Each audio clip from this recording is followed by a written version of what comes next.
I don't ask for much as a Colts fan. Just one measly win from the Chargers. But apparently, that was just too much. Thanks a lot, Justin Herbert. Snoop Huntley, Malik Willis. Those aren't the names you thought you'd hear on Saturday night. But one name that you're hearing over and over again, Derrick Henry. A primetime Saturday double billing that overshadowed a triple header on Christmas Day. We'll go over what playoff fallout happens on Sunday Scaries with Buccs McGee.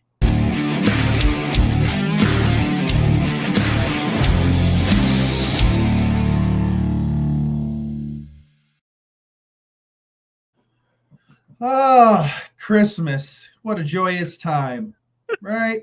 Joyous time. Everything was great till 1 o'clock, and the NFL said,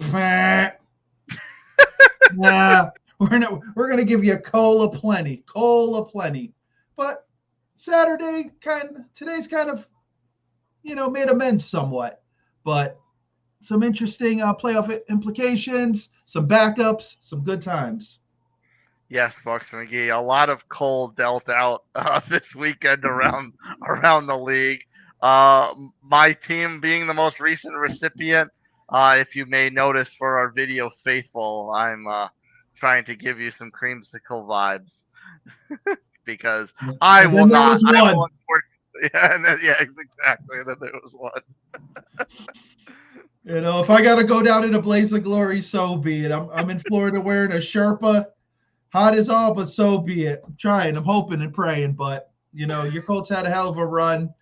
Unfortunately, the injury bug, it hit. Believe me, I know how that feels. But the future looks bright there in Indy, but we've got to give Houston their flowers, I guess, today a little bit. Yeah, our injuries hit at opposite ends of the spectrum this season. Yours came all early, and you got a chance to get healthy at the right time. Mine came all late and completely derailed the season. Telling you, man, the NFL, it's an evil thing. She's an evil woman. Yes, Evil woman. vindictive. Oh, yes, yes, yes. Hit the wallet early or take the money late, but sooner or Yeah, later, she's going to get you. and not fortunately, at least I don't have to live with the fact that the Colts were the only team to be eliminated because the Lions were eliminated on Christmas Day, somehow managing to lose to third string Max Brosmer and the Minnesota Vikings. That poor, I will, Brosmer, give that man his flowers, dude. His jersey was all ripped to shreds, but you know what? He worked. He did his thing, and hey, a win is a win. And the Lions have a lot of questions this offseason, for all of the offensive weaponry they had. And everyone's dealing with injuries. They unfortunately seem year to year around this time, the secondary or other key parts get injured on that team a little more than other teams. But still, they should have been able to handle the Vikings. But that Vikings defense is legitimate. The question with the Vikings is JJ their quarterback of the future? Then there's a lot of questions with that. Mm-hmm. He's not exactly given a ton of faith to go forward into a new season with. No, and he may be the answer to the biggest what if question ever in Minnesota. What if we signed Sam Darnold? What if we kept him? What would this team look like? This team probably would have been close to winning this division, no doubt.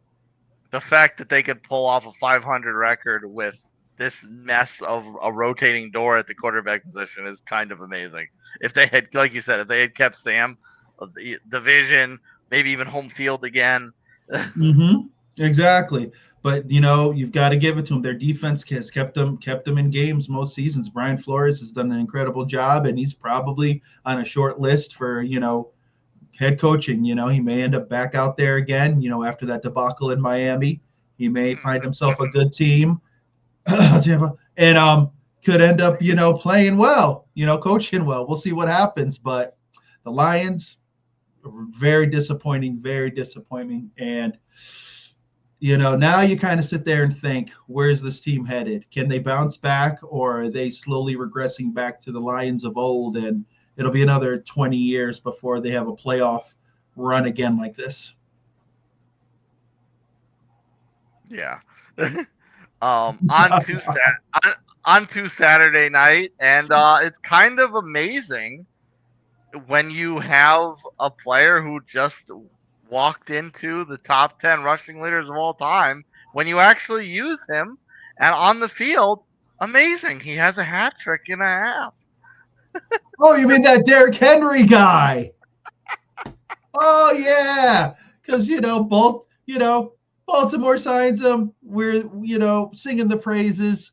We're thinking this is the team that's going to dethrone the mighty Kansas City Chiefs, and lo and behold, they can't get out of their way the whole season. And now they're facing death in the eye. And Snoop Huntley understands the mission, handing the ball off, and Derrick Henry's having a career night so far.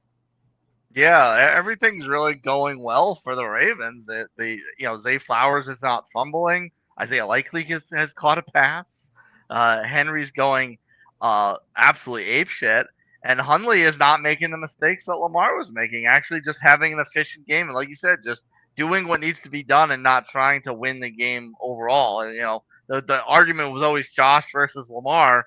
Well, apparently Lamar cannot carry a team by himself like Josh can. Nope, but Snoop Huntley can. No. It just seems like Baltimore has just said, okay, you know what? We're gonna run the ball, quick, easy passes. Let's keep it simple.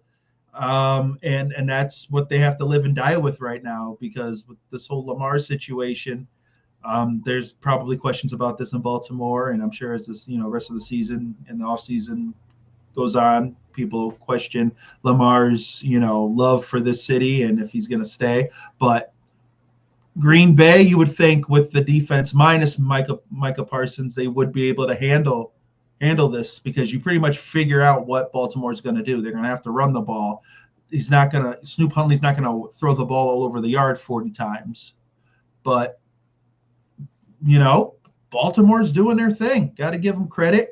I will give Malik Willis some flowers too. He's zipping the ball around. He's had some nice touches tonight, some nice throws, but Baltimore's playing for their lives. So they're probably playing with a little more urgency. Yeah, this game started off a little closer than as it eventually wound up going.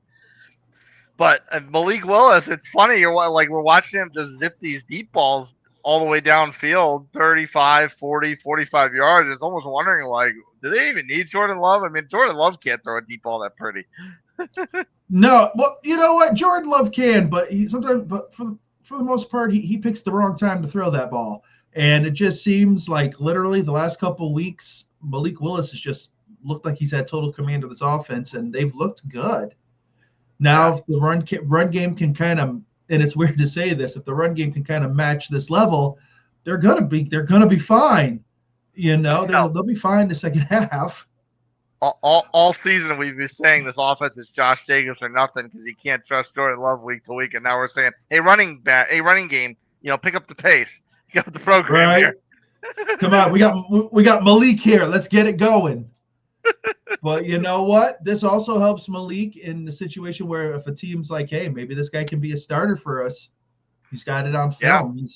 Yeah. He's on the bright lights. So I give him credit, but Green Bay's got to figure it out too defensively, because if they fall to Baltimore tonight, I don't think it's because they just decided to play vanilla defense and didn't care because they got into the playoffs. I think it just means there's a problem, and to beat this defense, maybe Baltimore is giving the rest of the playoff teams the blueprint.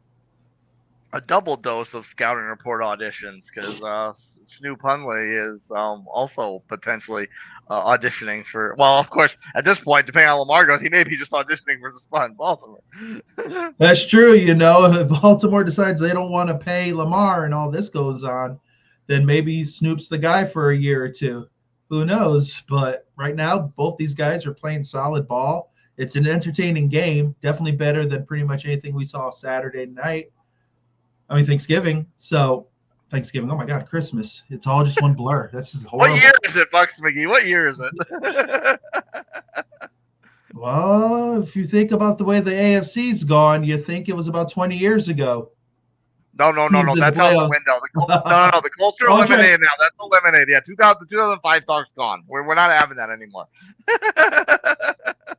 There's still a few. It's not totally gone, but yeah, like I said, this is probably the most interesting game of the weekend, and Green Bay's got to clean it up because who knows with this Jordan Love injury, he should be back. But if something's lingering and he's not, then this is what you're going to see come playoff time. And Green Bay isn't really scaring anybody with this right now. Yeah, you'd figure if Harbaugh can make this work with Huntley, then Matt LaFleur should be able to make it work with Malik Willis, and that's maybe a bad look on Matt LaFleur, the offensive genius. With the weapons offensively that they have, you look at both of these rosters, and you'd kind of have to say that Green Bay has the better weapons overall. I think, especially wide receiver. I almost want to make the joke to tell people to find someone in this world who looks at you the way Malik Willis looks at Romeo Doubs. Exactly. And like you said, if Matt LaFleur can't get this to work somewhat, yeah, there's a problem.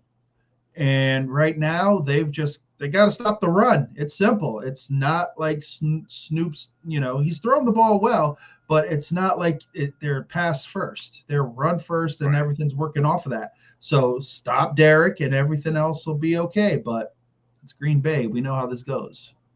Yeah, and like you said, it could get ugly in the off season because Lamar's got a pretty big cap hit coming, and there's going to be some serious negotiations because negotiations with the Ravens and Lamar Jackson always go easy. Oh yeah, it's like automatic. It's like, yeah, just give me whatever, I'll play. But I think it's also people may start to question, Lamar. Like let's be honest, like always this time of year, he's either sick or there's some kind of like injury, and it's like, oh, here we go. He's good for 3/4 of the season. This last quarter of the season, when they need him, he's sick. Yeah. He's injured. There's other quarterbacks playing on like one leg. Brosmer from freaking Minnesota had his jersey ripped to shreds. That guy probably had a concussion the way he got hammered yesterday, but he played in the game. Like, yeah. Lamar, they're paying you money. Unless like you really can't go, you need to be out there. Exactly. This earlier game, this one that kind of crushed my soul very much. I don't hate the Texans like I hate the Jaguars, but I certainly don't want to see them win, especially when it means them winning pushes the Colts out of the playoffs. And this is ending what has been a nightmare month and a half for Indianapolis, seeing the Texans defeat the Chargers and end their playoff hopes. And this is a game, the only kind of solace I could take is the Chargers also just looked horrible. Nothing went well for this team. It's crazy. Texans start 0-3, everyone's screaming, oh, it's over in Houston. All hell's breaking loose. What's going on? Us included. We did. We felt it was just an extension of last year where it just was like, what's going on? And they slowly turn it around. Their defense becomes probably the best defense in the league. Their defense only gives up 16.5 points a game, a little under 275 yards. Like, this defense is young, fast, and the Chargers had their chances in this game. I just couldn't do it. I don't get the Chargers. It's like they're so, like I've called them in the past, Jekyll and Hyde. You'll have one game where you're like, it all just clicks and it's all beautiful. And then they have games like this where they've had the opportunities, but they shoot themselves in the foot.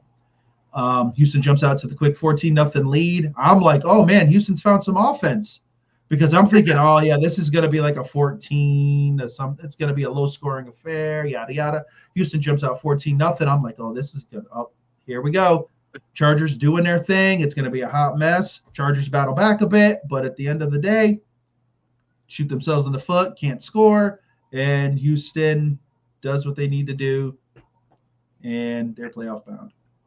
And for as bad as they play, not being able to protect Herbie, not being able to run the ball, the overthrowing receivers, for as bad as they played, if Dicker just made 2 kicks and 2 very makeable kicks, it was a tie game at the end, and this probably went to overtime.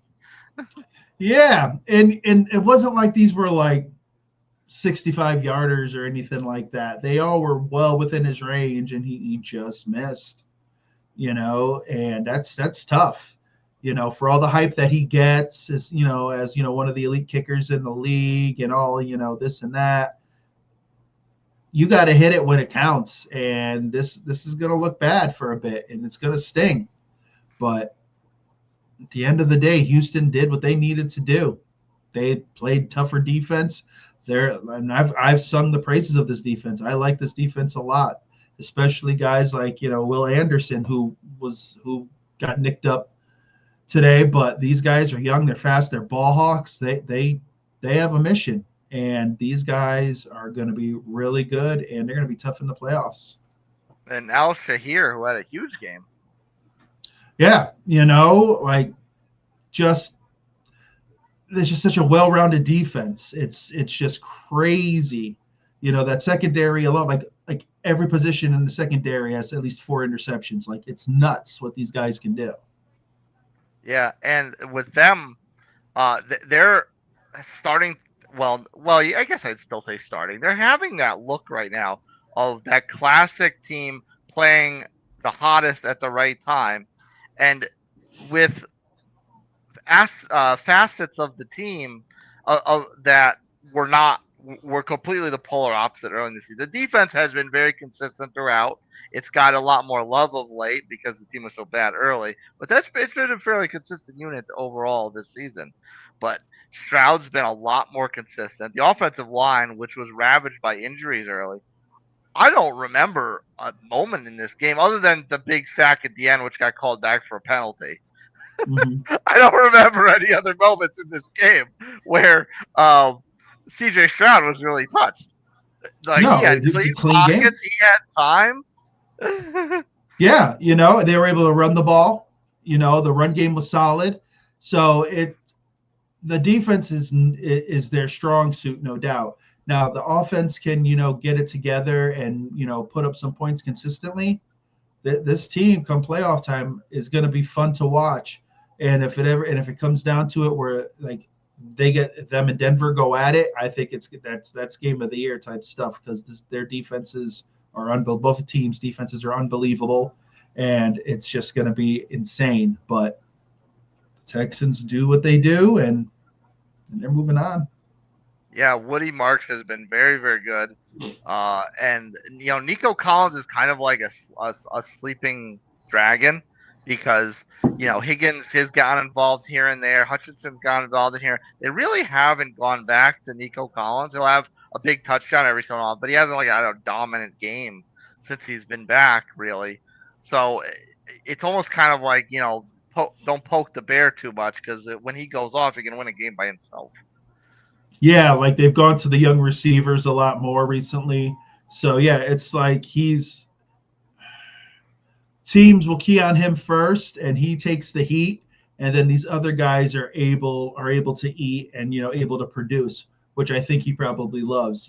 When you're the number one focal point of somebody's defensive plan, that's going to help other guys create and do well. So I think that's what it is. And if these younger guys develop more and more quicker, especially once the playoffs hit, it's going to be a question of who do you stop. Yeah.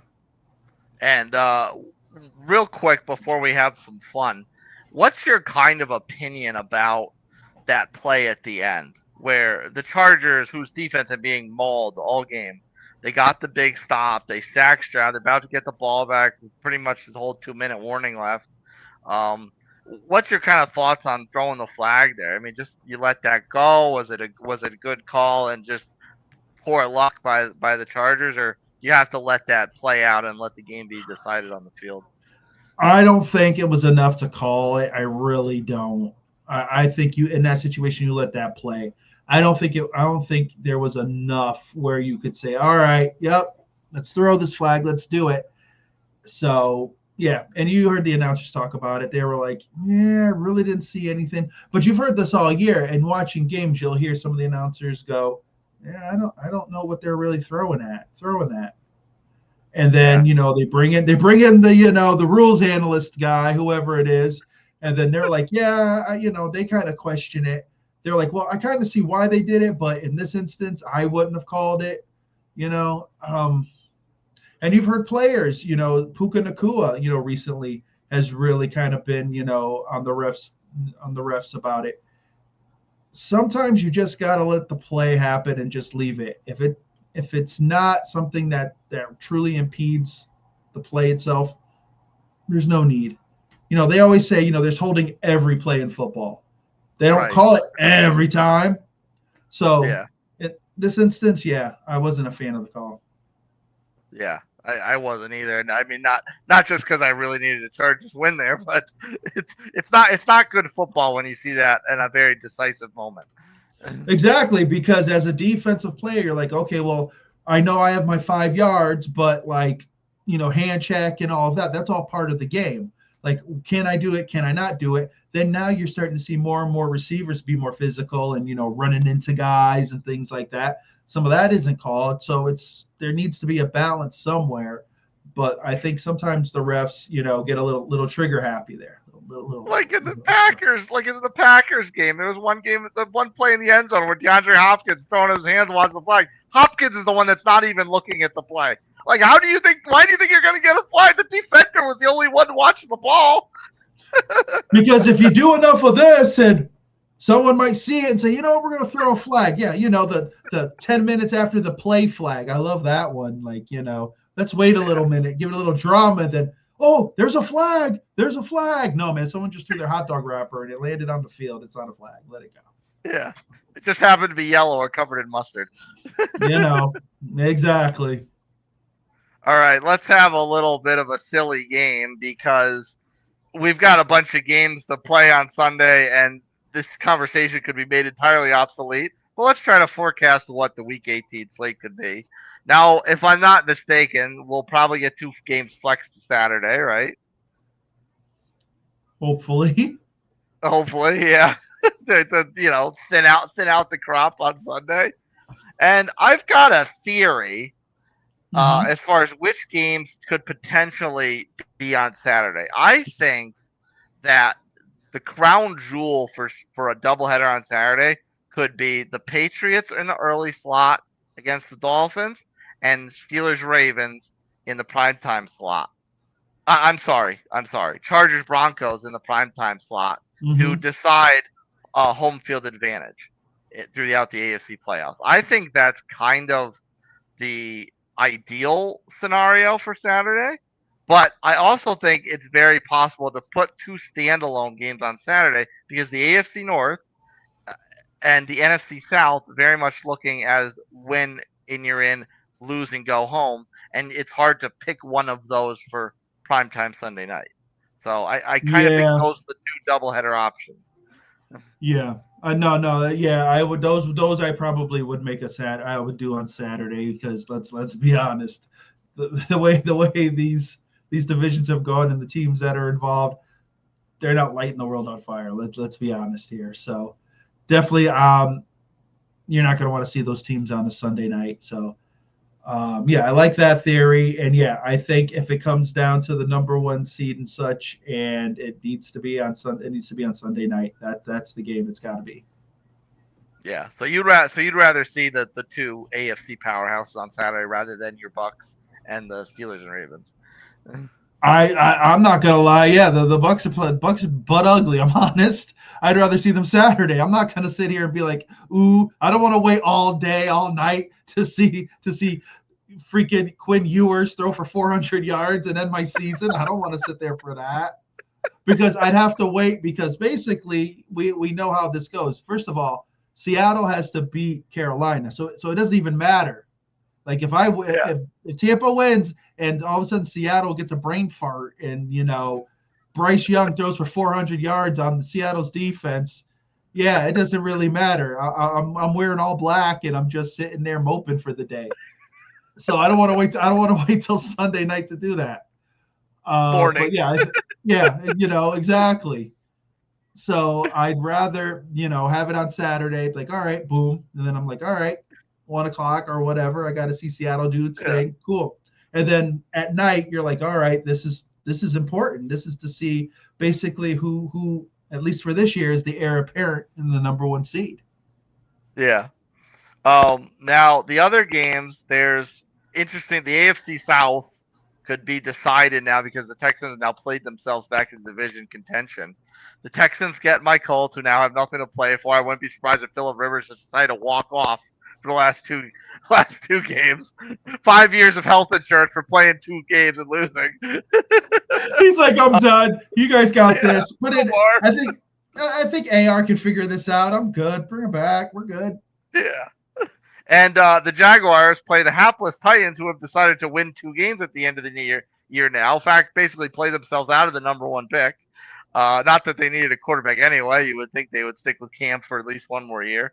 So I would think that the Texans game and the Jaguars game would be a great to play each other at the same time in the 4 o'clock time slot, because they have to play at the same time. The NFL has been very clear they don't want scoreboard watching. So do you want the Titans at 4 o'clock? Well, no. Well, the Jags. I mean, the Titans aren't gonna. Just move the game to Germany and start it at 9 a.m. because I really don't want to see the Titans at 4 p.m. I can't. Well, sure, that would be ideal, but well, there is a lot of 1 o'clock games that are miserable. So we need to save the 1 o'clock time slots for the miserable games. All right, so I guess because of the implication of the game, I guess. All right, fine. Yeah, I guess I'll give you that. All right. We need to save the 1 o'clock slots for games like the Cowboys and Giants and the Browns and Bengals and the Saints and Falcons. That's riveting TV. I don't know what you're talking about here. Oh, the Chiefs and Raiders. That's got 1 o'clock written all over it. Yeah. Oh boy. Yeah. Raiderland. I bet you guys are happy because Max Crosby is not a happy camper. However, I'll give the 1 o'clock game some juice. I think what could be the good 1 o'clock time slot is that they put Lions Bears going up against Eagles Washington, because if the Niners can pull off a win Sunday night over the Bears, and you would think the NFL would want this because the Niners are still in play for the NFC West and home field advantage, the Eagles could be in line to leapfrog the Bears in the standings. So I think that the Bears game and the Eagles game should be going head to head. Yeah, I like that. Okay, I'll give you that. All right. We're pushing the Chargers game to Saturday night, so I think it's safe that the Bills Jets can play at 1 o'clock because the Bills will already know whether or not they have a chance to leapfrog the Chargers. Yeah, I'm good with that. Yeah. Yeah. And that kind of I think we should leave the Rams. The Rams are in play for the division home field advantage still, but they take a back seat due to their loss to the Seahawks a couple weeks ago. So I think you'd put the Rams in the other 4 o'clock time slot and let them just wait with bated breath. And the Sunday night flex should be Seahawks Niners, assuming the Niners can beat the Bears on Sunday night. Seahawks Niners for all the marbles, home field advantage, and the NFC West crown. Ooh, yeah, because if you're gonna, basically, because it would mirror the AFC in that sense that you're doing, basically you're giving them the real prime spot. So yeah, I would do that. I like that, and it'd be a good game. It would be a really good game, because at that point, like, what are you putting on Saturday night, on Sunday night? Like at that point, you're like, damn, this sucks. Now flex the Browns. Give the Browns some love. Put the Browns in. One more time under the lights for Joe and Jamar. That's right. One more time. But yeah, no, exactly. I think what's going to happen is literally once tomorrow's over, they're going to, the wizards of the flex of the NFL are going to sit there and they'll probably have it figured out before the game's over and say, okay, well, this is what we're doing. So that's probably what's going to happen. Yeah, this is all ideal and theoretical, and with our luck, Seattle, Miami, and Chicago will all win and blow this entire conversation out of the water. Yep. I'll be like, yep. That's why I watch, and that's why I love this sport. Just because of crap like that. Yeah. Yeah. Well, Bucks McGee, it was a fun Saturday despite some heartache on my end. And we head into Sunday with some spots to be determined. So take us off air with your final thoughts on this Saturday night doubleheader. Telling you, Saturday was a lot better than Christmas. Don't understand it, but that's just how the NFL rolls, Your Colts had a heck of a season. Injuries suck, but you know what? You got next year. Just be primed, ready to go. Stay positive. Sunday's going to open some eyes. Who knows what's going to happen? We'll find out by the end of Sunday night how things are going. Some things may not be decided till next week. But like I said, that's why we love this game. And, hey, welcome back, Derrick Henry.